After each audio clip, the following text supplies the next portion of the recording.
as a co-principal of NASA and also ANC party leader. And it's good for me to indicate that I am flanked here by two honorable members of parliament, the MP for Sabatia, Honorable Agoi, and also Honorable Sakwa Bunyasi, the MP for Nambale. At the same time, we have our national chairman, Mr. Lunani, and our Mombasa branch chair, Mr. Baruch, and the other officials who are with me behind. And it will be a statement that concerns the issues that are current today, and more particular in relation to yesterday's event. So I'll read the statement, and then if there are any clarifications, they can then follow thereafter. My statement is entitled, "The Deal Between Uhuru and Raila."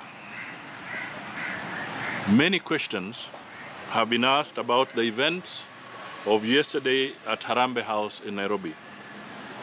The most asked question is, where were the other three NASA co-principals? The answer is, we were neither aware, briefed, consulted, nor invited. This leads to the second question. Was the meeting a culmination of the dialogue NASA has been agitating for?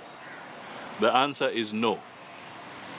There may be a semblance of issues dear to NASA that relate to electoral justice and governance, but that is all. NASA advocates for an all-inclusive national dialogue on the well-being of all Kenyans and not a deal between two people. For the record, and on the basis of the statement released, I can therefore categorically state that the meeting was between two individuals. It does not bear the imprint of NASA summit as it ought to be. It was not processed through the NASA structures. Indeed, nowhere does the MOU allude to or mention NASA, including the signing off.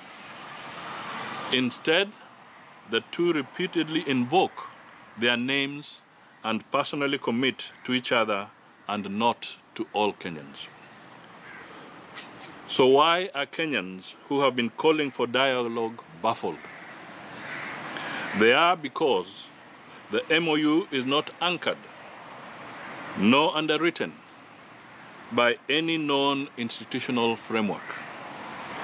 Neither does it succinctly capture the nagging issues contained in NASA National Dialogue Agenda, for which many have died and others maimed in the recent past.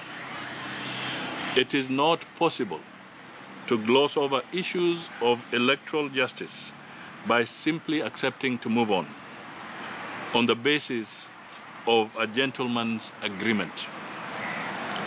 Incidentally, one hopes this wasn't a PR prank to hoodwink Kenyans in anticipation of the visit by the U.S. Secretary of State, Mr. Rex Tillerson.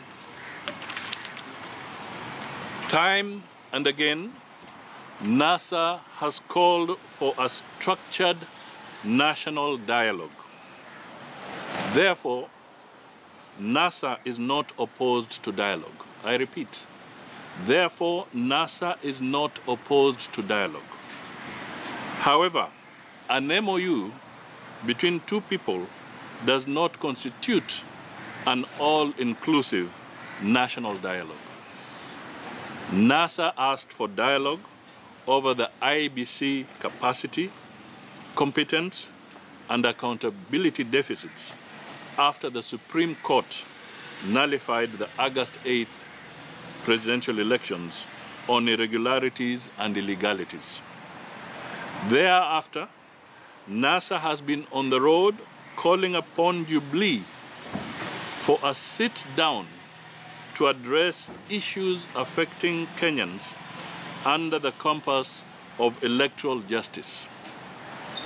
Indeed, as of Monday this week, the NASA summit issued a statement recommitting to dialogue. Unfortunately, that dialogue cannot and should not be between two individuals.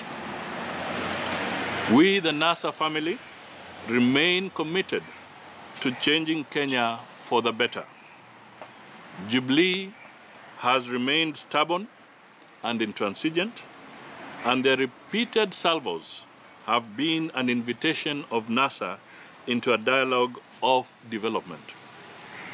We find such invitation cynical.